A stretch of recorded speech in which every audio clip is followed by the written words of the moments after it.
Hi, എല്ലാവർക്കും പുതിയൊരു വീഡിയോയിലേക്ക് സ്വാഗതം. Good morning. എനിക്ക് അങ്ങനത്തെ ഉള്ളൂ കേട്ടോ. ഇന്ന് എൻ്റെ ലാസ്റ്റ് വർക്കിംഗ് ഡേ ആണ് ഈ വർഷത്തെ. കാരണം നാളെ മുതൽ മറ്റേണിറ്റി ലീവ് തുടങ്ങുകയാണ്. അപ്പോൾ ഇന്നത്തെ നമ്മുടെ ഒരു ചെറിയ ഡേ ഇൻ മൈ ലൈഫാണ് കേട്ടോ.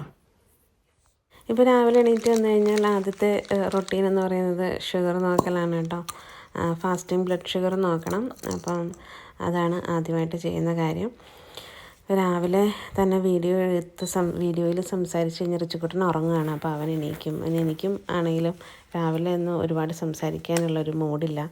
രാവിലെ എണീക്കുമ്പോൾ നമ്മൾ ചെറിയൊരു ഉറക്കച്ചടവോട് കൂടിയല്ലേ. അപ്പോൾ അങ്ങനെ വലിയ വർത്തമാനം പറഞ്ഞായിരിക്കില്ല തുടക്കം. അപ്പോൾ അങ്ങനെ ഷുഗർ നോക്കി നമ്മൾ കുത്തി നമുക്ക് ഒരു കുത്തലൊന്നും ഇപ്പോൾ ഒരു വിഷയമേ അല്ല. ഒരു ദിവസം 4 തവണ കുത്തണം. ഷുഗർ നോക്കാൻ വേണ്ടിയിട്ട് ഞാൻ തന്നെയാണ് കുത്തുന്നത്. പക്ഷേ ഇൻസുലിൻ ഞാൻ ഇച്ചാനെ കൊണ്ടാണ് എടുപ്പിക്കുന്നത്. ഇൻസുലിൻ എടുക്കുമ്പോൾ എനിക്ക് നല്ല വേദന തോന്നാറുണ്ട്. അപ്പം ഫാസ്റ്റിംഗ് ബ്ലഡ് ഷുഗർ 5 ആണ് വേണ്ടത്. എനിക്കെപ്പോഴും 5 എബോവ് ആയിട്ടാണ് വരൽ.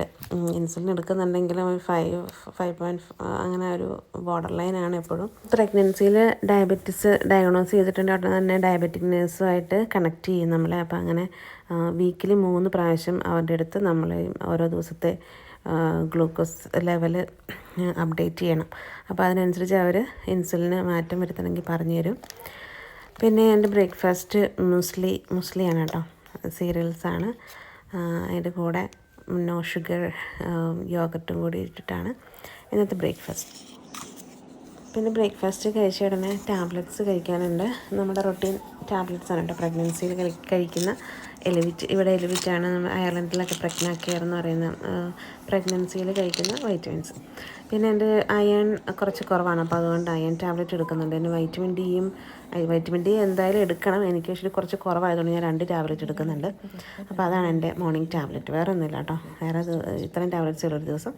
പിന്നെ ആൽമണ്ട് സോക്ക് ചെയ്ത് വെച്ചത് ചിലപ്പോൾ നൈറ്റ് സോക്ക് ചെയ്ത് വെക്കും, അല്ലെങ്കിൽ രാവിലെ സോക്ക് ചെയ്ത് വെക്കും. അപ്പോൾ ഇടയ്ക്ക് അത് കഴിക്കാൻ വേണ്ടിയിട്ട് അങ്ങനെ അത് ചെയ്ത് വെച്ചു.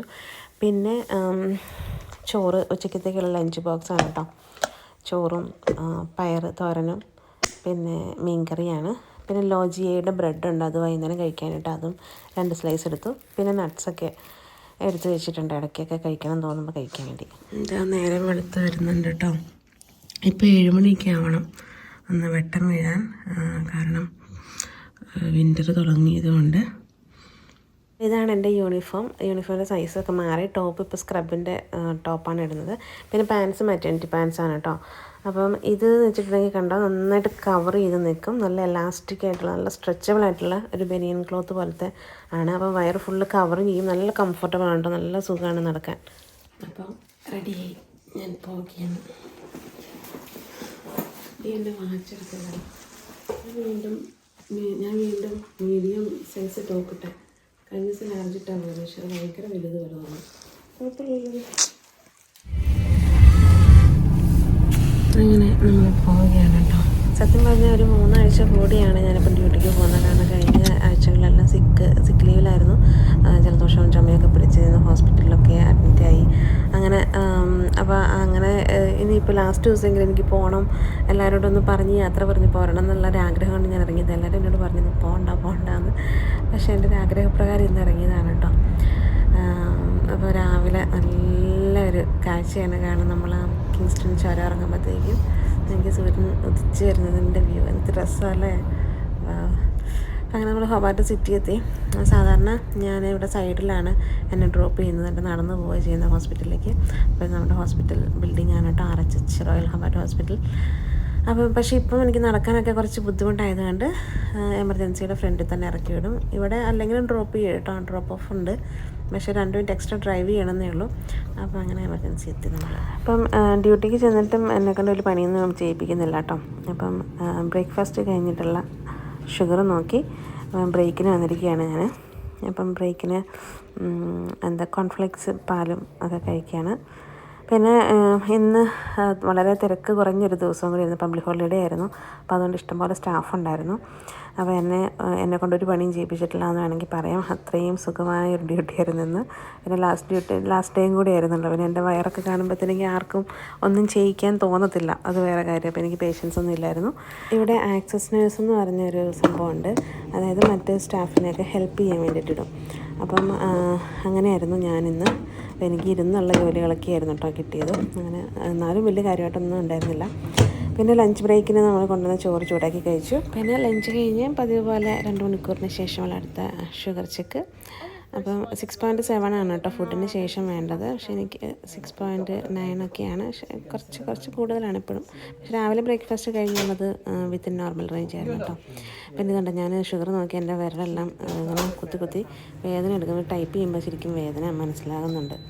പിന്നെ വൈകുന്നേരത്തെ ബ്രേക്കായി ഞാൻ കൊണ്ടുവന്ന നമ്മുടെ ലോജിയയുടെ ബ്രെഡാണ്. ഇങ്ങനെ നിറയെ സീഡ്സാണ് കേട്ടോ. നല്ല ഹെൽത്തി ഫൈബർ റിച്ച് ഫുഡാണ്, ബ്രെഡാണ്.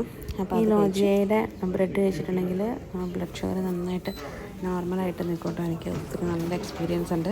അപ്പോൾ ഇതാണ്ട് 6.7 ആണ് ഫുഡ് കഴിച്ചിട്ടുള്ള ബ്ലഡ് ഷുഗർ വരേണ്ടത്. പക്ഷേ ഇതിൽ എനിക്ക് 5.7 ആണ്, അതായത് വിത്ത് നോർമൽ റേഞ്ച്. പിന്നെ ഈവനിങ് ബ്രേക്കിന് ശേഷം ഞാൻ എല്ലാവരുടെ അടുത്തോടെ നടന്ന് എല്ലാവരും കൂടെ ഒന്ന് ഫോട്ടോ എടുത്ത് അങ്ങനെ ഒരു സമയമായിരുന്നു. എല്ലാവരും ഫ്രീ ആയിരുന്നു കേട്ടോ. ഇത് ഞങ്ങളുടെ മലയാളി ചേച്ചിയാണ്, നമ്മുടെ ഇൻചാർജ് ചേച്ചിയാണ്. ഒരുപാട് മലയാളീസ് ഉണ്ടായിരുന്നു ഡ്യൂട്ടിയിൽ. അപ്പം അങ്ങനെ എല്ലാവരും കൂടെ നിന്ന് ഫോട്ടോ എടുത്ത് എല്ലാവരോടും യാത്ര പറഞ്ഞ് എല്ലാവരും നല്ലൊരു പ്രഗ്നൻസിയും ഡെലിവറിയൊക്കെ വിഷ് ചെയ്തു. എല്ലാവരും പ്രാർത്ഥനകളൊക്കെ പ്രോമിസ് ചെയ്തു. അപ്പോൾ ഇടിയിൽ 3-4 സ്ഥലങ്ങൾ, പല പാർട്ടുകളുണ്ട്. അപ്പം പല അലൊക്കേഷൻസൊക്കെയാണ് കേട്ടോ. അപ്പം പല സ്ഥലങ്ങളിലാണ്. അപ്പം ഞാൻ എല്ലാ സ്ഥലങ്ങളിലും ഉള്ളവരെയൊക്കെ പോയി കണ്ട്. അത് മലയാളികളൊക്കെ പല സ്ഥലങ്ങളിലായിട്ടാണുള്ളത്.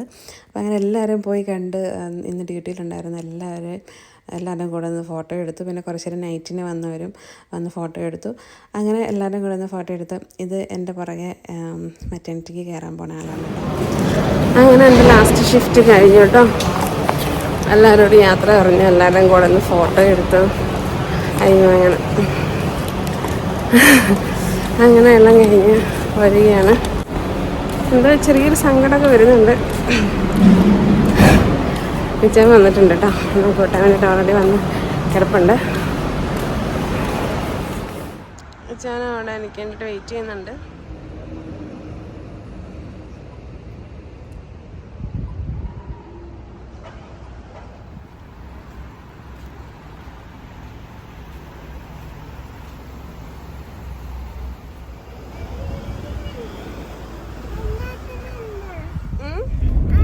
അങ്ങനെ സക്സസ്ഫുള്ളി ഇന്നത്തെ ദിവസം കഴിഞ്ഞ് കിട്ടി. ഞാൻ ഓർത്ത് സിക്കലുകളെല്ലാം കഴിഞ്ഞ് പോയിട്ട് പകുതി വഴിക്ക് വെച്ച് പോരൻ്റെ കയറി വെച്ച് അങ്ങോട്ട് റെഡി ആയിട്ടിരുന്നവനൊക്കെ പറഞ്ഞാൽ ഞാൻ എപ്പോൾ വേണമെങ്കിലും വിളിക്കും. എന്നിഷ്ടം പോലെ സ്റ്റാഫ് ഉണ്ടായിരുന്നു, തിരക്കൊന്നുമില്ലായിരുന്നു. പിന്നെ മെറ്റേണിറ്റി ലീവിൻ്റെ കാര്യം പറഞ്ഞില്ലല്ലോ. മെറ്റേണിറ്റി ലീവ് ഇവിടെ ഓരോ സ്റ്റേറ്റിലും ഓരോ നിയമങ്ങളുണ്ടതുകൊണ്ട് ജനറലായിട്ട് പറയാൻ എനിക്കറിയില്ല. ടാസ്മാനിയയിലെ കാര്യം മാത്രമേ ഇപ്പോൾ പറയാം. ഇവിടെ നമുക്ക് 2 ഓപ്ഷൻസ് ഉണ്ട്. ഒന്നെങ്കിൽ ഫുൾ പേയിൽ 4 മാസം, അതല്ലെങ്കിൽ ഹാഫ് പേയിൽ 8 months. അപ്പം പിന്നെ നമുക്ക് ആനുവൽ ലീവും ഒക്കെ ബാക്കിയുള്ളതൊക്കെ കൂടിയെടുക്കാം. അപ്പോൾ അങ്ങനെയാണ്. അപ്പം ഞാൻ ഓപ്റ്റ് ചെയ്തത് എക്സ്റ്റെൻഡ് ചെയ്തത് 8 months, ഹാഫ് പേയിൽ 8 months ആണ് ഞാൻ എടുത്തത്. പിന്നെ ആനുവൽ ലീവും എല്ലാം കൂടി കൂട്ടി അങ്ങനെ ഓൾമോസ്റ്റ് 11-12 months ഒക്കെ വരും. അപ്പോൾ അങ്ങനെ ആണ് എടുത്തത് കേട്ടോ. അപ്പം ഇപ്പം ശരിക്കും പറഞ്ഞാൽ വീക്സിൻ്റെ കണക്ക് വെച്ചിട്ടുണ്ടെങ്കിൽ 16 weeks ആയിരുന്നു മെറ്റേണിറ്റി ലീവ്. പക്ഷെ അതിപ്പോൾ 18 weeks ആക്കിയിട്ടുണ്ട്. അപ്പോൾ അങ്ങനെ വരുമ്പം 36 weeks വരും ഹാഫ് പേയിൽ. അത് 8 months എന്ന് പറയുന്നത് 8 months കുറച്ചുകൂടി കൂടുതൽ വരും കേട്ടോ. 36 weeks വരും പ്ലസ് ആനുവൽ ലീവും എല്ലാം കൂടി. ഫുൾ പേ എടുക്കുകയാണെങ്കിൽ 18 weeks ആണ് വരുന്നത് കേട്ടോ. പിന്നെ നമുക്ക് PR കിട്ടി 2 വർഷം കഴിഞ്ഞിട്ട് സെൻട്രൽ ലിങ്കിൻ്റെ ഒരു ഓപ്ഷൻ ഉണ്ട്. സെൻട്രൽ ലിങ്ക് എന്ന് വെച്ചാൽ ഗവൺമെൻറ് തരുന്നൊരു അലവൻസും കാര്യങ്ങളൊക്കെയാണ്. അപ്പോൾ അതുണ്ടെങ്കിൽ നമുക്ക് വീണ്ടും ഒരു 5 months അങ്ങാണ്ട് കിട്ടും കേട്ടോ, ചെറിയൊരു പേയ്മെൻറ്റോട് കൂടി. അതെനിക്ക് കൃത്യമായിട്ട് അറിയില്ല, പക്ഷേ അത്രയും എന്തോ ഉണ്ട്. വിൻ്റർ തുടങ്ങിയതുകൊണ്ട് ഇപ്പം ഡ്യൂട്ടിയൊക്കെ തിരിച്ചു പോകുമ്പോഴത്തേക്ക് നല്ല ഇരുട്ടായി, അല്ലെങ്കിൽ നല്ല വെട്ടമായിരുന്നു തിരിച്ചു പോകുമ്പോഴത്തേക്ക്. അങ്ങനെ നമ്മൾ വീടെത്തി. ഇതെനിക്ക് ഒരാൾ ഗിഫ്റ്റൊക്കെ തന്നു. പിന്നെ ഞാൻ വന്നു കഴിഞ്ഞിട്ട് റൈപ്പ് ബനാന ചിപ്സ് എൻ്റെ ഭയങ്കര വീക്ക്നെസ്സാണ്. അപ്പോൾ അത് കണ്ടതും ഞാനതെടുത്ത് രണ്ടൊന്നും കഴിച്ച് വന്നപ്പോഴേ എന്തെങ്കിലും കഴിക്കണം എന്നൊരു തോന്നൽ, അങ്ങനെ കഴിക്കുന്ന കേട്ടോ. കൈയൊക്കെ കഴുകി തോന്നുന്നു. അങ്ങനെ എൻ്റെ ഈ വർഷത്തെ ഡ്യൂട്ടി കഴിഞ്ഞിനി അടുത്ത വർഷം എനിക്ക് ഡ്യൂട്ടിക്ക് പോയാൽ മതി കേട്ടോ. അപ്പോൾ ഇന്നത്തെ വീഡിയോ എല്ലാവർക്കും ഇഷ്ടമായെന്ന് വിചാരിക്കുന്നു. നമുക്ക് അടുത്ത വീഡിയോയിലൂടെ വീണ്ടും കാണാം. അതുവരെ എല്ലാവർക്കും ബൈ ബൈ. Thank you.